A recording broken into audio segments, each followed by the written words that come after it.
नमस्कार मेरे प्यारे साथियों, डेली करंट अफेयर्स की क्लास में आप सभी का स्वागत है। डेली करंट अफेयर्स में उसको 10 क्वेश्चन करंट अफेयर्स के मिलेंगे और उनसे संबंधित और भी क्वेश्चन जो है हम उसी क्लास में कराते हैं। ठीक है, एक क्वेश्चन के कई क्वेश्चन जो है हम इस क्लास में कराते हैं। ठीक है, डेली करंट अफेयर्स में 10 क्वेश्चन मिलते हैं और ये क्लास आपको हमारे यूट्यूब चैनल @GS की पाठशाला 733 के इसी यूट्यूब चैनल पर उपलब्ध होगी। रोज़ाना ये क्लास कराई जाती है सुबह 6 से 7 बजे के बीच। किन्हीं वजहों की वजह से जो कभी कभी ये क्लास लेट हो जाती है और कुछ ज़्यादा दिक्कतें हैं तो क्लास नहीं भी आ पाती है। ठीक है, तो उसके लिए क्षमा चाहते हैं। और वैसे आपकी ये क्लास रोज़ाना सुबह 6 से 7 बजे की भी रिकॉर्डेड क्लास कराई जाती है। और आप लोग जो है इस क्लास को ज़्यादा से ज़्यादा वॉच करें, वीडियो को लाइक करें, चैनल को सब्सक्राइब करो, वीडियो को ज़्यादा से ज़्यादा शेयर करेंगे तो हम ऐसे ही आपके लिए अच्छा कंटेंट प्रतियोगी परीक्षा संबंध लाते रहेंगे। ठीक है, तो चलिए आज की इस करंट अफेयर्स की क्लास की शुरुआत करते। पहला क्वेश्चन है, ग्लोबल रिमोट वर्क इंडेक्स 2023 में भारत की रैंक क्या है? तो ग्लोबल रिमोट वर्क इंडेक्स 2023 में भारत की रैंक कौन सी? 64वीं है। कौन सी? 64वीं रैंक है 108 देशों में। कौन से? 108 देशों में 64वीं रैंक है। 15 स्थानों की गिरावट आई इसमें पिछले वर्ष की तुलना में। ठीक है, और ये ग्लोबल रिमोट वर्क इंडेक्स जारी कौन किया है? साइबर सुरक्षा फर्म नार्डे लेयर। साइबर सुरक्षा फर्म नार्डे लेयर ने इसे प्रकाशित किया है। पहले स्थान पर इस रैंक में है डेनमार्क। कौन है? डेनमार्क। और दूसरे स्थान पर कौन है? नीदरलैंड। ठीक है, तो ये था पहला क्वेश्चन। दूसरा क्वेश्चन है, हाल ही में राष्ट्रपति द्रौपदी मुर्मू ने किन राज्यों के नए राज्यपालों की नियुक्ति की है? ठीक है, तो राष्ट्रपति द्रौपदी मुर्मू ने 2 नए राज्यों के राज्यपालों की नियुक्ति की है। त्रिपुरा के नए राज्यपाल बने इंद्रसेना रेड्डी नल्लू। ठीक है, त्रिपुरा के नए राज्यपाल बने हैं इंद्रसेना रेड्डी नल्लू। ये तेलंगाना के रहने वाले हैं। इंद्रसेना रेड्डी नल्लू कहाँ के रहने वाले? तेलंगाना के रहने वाले और त्रिपुरा के राज्यपाल बनाए गए हैं। ठीक है, दूसरा है रघुवर दास। दूसरे कौन है? रघुवर दास हैं। ये ओडिशा के राज्यपाल बनाए गए हैं। ठीक है, रघुवर दास ओडिशा के राज्यपाल बनाए गए हैं और रघुवर दास निवासी हैं झारखंड की। ये झारखंड के पूर्व CM भी रह चुके हैं, मुख्यमंत्री रह चुके हैं। 2014 से 2019 तक रघुवर दास झारखंड के मुख्यमंत्री रहे थे BJP से। ठीक है, तो ये दोनों BJP पार्टी के नेता हैं। ठीक, तो ये 2 लोग नए राज्यपाल बनाए गए हैं। ठीक है, अगला क्वेश्चन है, हाल ही में किस थाने को मिला ISO प्रमाण पत्र? तो हाल ही में किस मेला थाने को जो ISO प्रमाण पत्र मिला है? तो एक मेला थाना है भोपाल का मेला थाना। ठीक है, भोपाल के मेला थाने को ISO प्रमाण पत्र मिला है। ठीक है, 9001-2015 सर्टिफिकेट इसे दिया गया है। ठीक है, ISO संगठन की स्थापना कब हुई? 1947 में। ISO संगठन की स्थापना हुई 23 फरवरी 1947 को। ISO का हेडक्वार्टर है जिनेवा स्विट्जरलैंड में। कहाँ पर? जिनेवा स्विट्जरलैंड में है।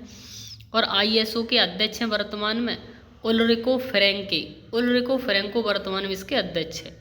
ISO की फुल फॉर्म है इंटरनेशनल ऑर्गेनाइजेशन फॉर स्टैंडर्डाइजेशन। ठीक है, इंटरनेशनल ऑर्गेनाइजेशन फॉर स्टैंडर्डाइजेशन इसकी फुल फॉर्म है। ठीक है, अगला क्वेश्चन, हाल ही में संयुक्त राष्ट्र में कौन भारत के स्थायी प्रतिनिधि बने हैं? तो हाल ही में संयुक्त राष्ट्र में भारत के स्थायी प्रतिनिधि बने हैं अरिंदम बागची। कौन बने हैं? अरिंदम बागची।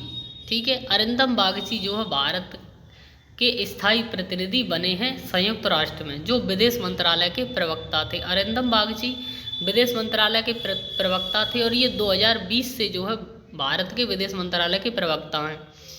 अरिंदम बागची IFS अधिकारी है, इंडियन फॉरेस्ट सर्विस के अधिकारी हैं। ये 1995 बैच के IFS अधिकारी है। ठीक है, और इन्होंने किसका स्थान लिया? इंद्रमणि पांडे के स्थान पर ये भारत के स्थायी प्रतिनिधि बनाए गए, इंद्रमणि पांडे के स्थान पर। ठीक है, अगला क्वेश्चन है, फेडरल बैंक ने अपने संस्थापक के गांव में कौन सी पहल प्रारंभ की है? तो फेडरल बैंक ने अपने संस्थापक के गांव में एक पहल प्रारंभ की। उस पहल का नाम है मुक्कनुमूर मिशन पहल। ठीक है, क्या नाम है? मुक्कनुमूर मिशन पहल जो है प्रारंभ की गई है जो। ठीक है, इसके संस्थापक कौन है? KP हॉर्मिस। जो इनका ये गांव है ये केरल के एर्नाकुलम जिले में स्थित है। मुक्कुन्नूर गांव, मुक्कुन्नूर जो गांव ये केरल के एर्नाकुलम जिले में स्थित है।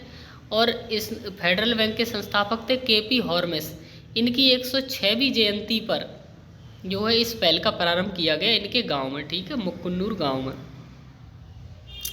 ठीक है, इसका उद्देश्य क्या है? इसका उद्देश्य गांव के समस्त हित में वृद्धि करने और गतिविधियों की एक विस्तृत श्रृंखला सम्मिलित करने के लिए ये इसका उद्देश्य है। ठीक है, फेडरल बैंक के एमडी एंड सीईओ कौन है? श्याम श्रीनिवासन। श्याम श्रीनिवासन फेडरल बैंक के एमडी एंड सीईओ है। ठीक है, अगला क्वेश्चन है, भारत का पहला रीजनल रैपिड ट्रांजिट सिस्टम कहाँ लॉन्च किया जाएगा? तो भारत का पहला regional rapid transit system Uttar Pradesh में लॉन्च किया जाएगा। उत्तर प्रदेश में कहाँ से कहाँ तक? साहिबाबाद को दोहाई डिपो से जोड़ना होगा इसका। ठीक है, साहिबाबाद से दोहाई डिपो से जोड़ना, ये जो रीजनल रैपिड ट्रांजिट सिस्टम जो लॉन्च किया जाएगा। इसका उद्घाटन कौन करेंगे? प्रधानमंत्री मोदी जी 20 अक्टूबर को इसका उद्घाटन करेंगे, यानी कि आज जो है इसका उद्घाटन किया जाएगा। ठीक है, regional rapid transit system Delhi Ghaziabad Meerut 17 kilometre चलाया जाएगा और इसके विकास के लिए लगभग 30,000 करोड़ रुपए की खर्चा आएगा। कितना? 30,000 करोड़ रुपए। दिल्ली गाजियाबाद मेरठ में रीजनल रैपिड ट्रांजिट सिस्टम चलाया जाएगा, मतलब एक रेल चलाई जाएगी जो काफ़ी फास्ट चलेगी। ठीक है, उसी के आने जाने के लिए चलाई जाएंगी। ठीक है, इन क्षेत्रों में दिल्ली गाजियाबाद मेरठ। इसका उद्देश्य होगा क्षेत्र में सार्वजनिक परिवहन की सुविधा को बढ़ावा देना। सार्वजनिक परिवहन की सुविधा को बढ़ावा देने के लिए ऐसा किया जाएगा। ठीक है, अगला क्वेश्चन है, हाल ही में launch the reverse swimming colonialism to cooperation पुस्तक के लेखक कौन है? तो the reverse swimming colonialism to cooperation पुस्तक के लेखक है अशोक टंडन। कौन है? अशोक टंडन ने इस पुस्तक को लिखा है और इस पुस्तक को लॉन्च किसने किया? लॉन्च किया है पेट्रोलियम मंत्री हरदीप पुरी ने। केंद्रीय मंत्री है ये, पेट्रोलियम मंत्री केंद्रीय हरदीप पुरी ने इसे लॉन्च किया है। इस पुस्तक को लेखक कौन है? अशोक टंडन। इस पुस्तक को प्रकाशित किया प्रभात प्रकाशन ने। किसने प्रकाशित किया? प्रभात प्रकाशन ने। इस पुस्तक में किस चीज़ का वर्णन है? तो इस पुस्तक में वर्णन किया गया आज़ादी के बाद से ऐतिहासिक घटना और भारत ब्रिटेन संबंधों में आए परिवर्तन के बारे में इस पुस्तक में लिखा गया है। ठीक है, तो इसके बारे में इस पुस्तक में वर्णन किया गया है। अगला क्वेश्चन है, हाल ही में हुडूको के अध्यक्ष एवं प्रबंध निदेशक कौन बने हैं?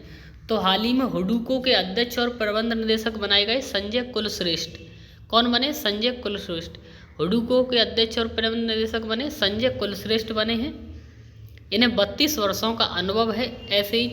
ऐसी जी ये कंपनी, इससे संबंधित क्षेत्रों में कई कंपनियों का 32 वर्षों का अनुभव, और ये 16 अक्टूबर को इनकी नियुक्ति की गई है। अब हम बात करें हुडूको की, तो हुडूको की स्थापना हुई 25 अप्रैल 1970 को। हुडूको की स्थापना 25 अप्रैल 1970 को हुई। हुडूको का हेडक्वार्टर नई दिल्ली में है। कहाँ पर? नई दिल्ली में है।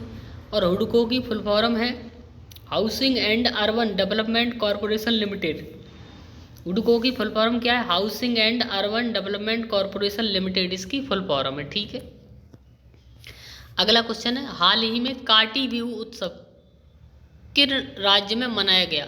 तो काटी बिहू उत्सव हाल ही में किस राज्य में मनाया गया? असम में मनाया गया। काटी बिहू ये एक गंभीर पर्व है। कैसा? एक गंभीर पर्व है। इसका अन्य नाम है कंगोली बिहू। क्या नाम है इसका? एक अन्य नाम है कंगोली बिहू, भी इसका एक अन्य नाम है। ठीक है, असम में 3 बार बिहू पर्व मनाया जाता है। एक साल में असम में 3 बिहू पर्व मनाए जाते हैं। पहला बिहू पर्व मनाया जाता है भोगाली या माघ बिहू। भोगाली बिहू या माघ बिहू मनाया जाता है, जो जनवरी में मनाया जाता है। ठीक है, दूसरा मनाया जाता है रोंगाली बिहू या बोहाग बिहू, जो अप्रैल में मनाया जाता है। रोंगाली या बोहाग बिहू अप्रैल में मनाया जाता है। और तीसरा है कंगोली या काटी बिहू, जो अक्टूबर में मनाया जाता है। तो असम में 3 बिहू मनाए जाते हैं, 3 पर्व ये बिहू से संबंधित। ठीक है, और काटी बिहू ये बुआई के मौसम की शुरुआत होती है, इसलिए मनाया जाता है। काटी बिहू का मतलब होता है बुआई के मौसम की शुरुआत, और इसमें माता लक्ष्मी की पूजा की जाती है और तुलसी की पूजा की जाती है। माता लक्ष्मी की और तुलसी की पूजा इसमें की जाती है, और ये क्या है? बुआई के मौसम की शुरुआत का संकेत देता है ये काटी बिहू उत्सव। ठीक है, तो असम में मनाया जाता है। ठीक है, असम के मुख्यमंत्री हेमंत बिस्वा शर्मा हैं। ठीक, अगला और अंतिम क्वेश्चन इस क्लास का है, आयरन बीम मिसाइल रक्षा प्रणाली क्या है जो हाल ही में चर्चा में रही है? तो आयरन बीम मिसाइल रक्षा प्रणाली क्या है? ये लेजर आधारित रक्षा प्रणाली है। कैसी? लेजर आधारित रक्षा प्रणाली है। इस प्रणाली को कम दूरी के रॉकेट, तोपखाने, मोर्टार बमों को नष्ट करने के लिए बनाया गया। ये प्रणाली क्या करती है? ये जो प्रणाली है कम दूरी के रॉकेट, कम दूरी पे कोई रॉकेट है, तोपखाना है, मोर्टार बम है, तो उनको ये ठीक है लेजर आधार रक्षा प्रणाली उन्हें नष्ट कर देती है। ठीक है, इजराइल ने इसे अभी हाल ही में परीक्षण किया इसका, इजराइल ने अभी हाल ही में इसका परीक्षण किया, क्योंकि इजराइल और हमास में काफ़ी युद्ध चल रहा है। ठीक है, और ये इसकी रेंज कितनी है लेजर आधार रक्षा प्रणाली, ये 7 किलोमीटर तक इसकी रेंज, 7 किलोमीटर तक के रॉकेट, तोपखाने, मोर्टार बमों को ये नष्ट कर सकता है। ठीक है, चलिए तो 10 क्वेश्चन की ये डेली करंट अफेयर की क्लास यहीं पर समाप्त होती है। डेली करंट अफेयर की क्लास आपको रोजाना हमारे यूट्यूब चैनल पर कराई जाती है सुबह 6 से 7 बजे के बीच, और किन्हीं वजहों की वजह से ये कभी कभी आपको लेट भी मिलेगी और ज़्यादा दिक्कतें हैं तो क्लास कभी नहीं भी मिल पाएगी। उसके लिए आपसे क्षमा चाहते हैं। बस आप लोगों से निवेदन है हमारी क्लास को ज़्यादा से ज़्यादा लाइक करें, वीडियो को शेयर करें और चैनल को ज़्यादा से ज़्यादा सब्सक्राइब करें, जिससे हमें एक अच्छा मोटिवेशन मिले, आपका सहयोग मिले, जिससे हम एक अच्छा रेस्पॉन्स यूट्यूब से मिलता रहे और जल्दी से जल्दी हमारा चैनल जो मोनिटाइज है, तो हम और भी अच्छे से ये क्लासें लाते रहेंगे। ठीक है, चलिए आज की इस क्लास को यहीं पर समाप्त करते हैं। अगर आपको ये वीडियो अच्छा लगा है और हेल्पफुल लगा है तो आप इस वीडियो को लाइक करें, चैनल को सब्सक्राइब करें, वीडियो को ज़्यादा से ज़्यादा शेयर करें। धन्यवाद।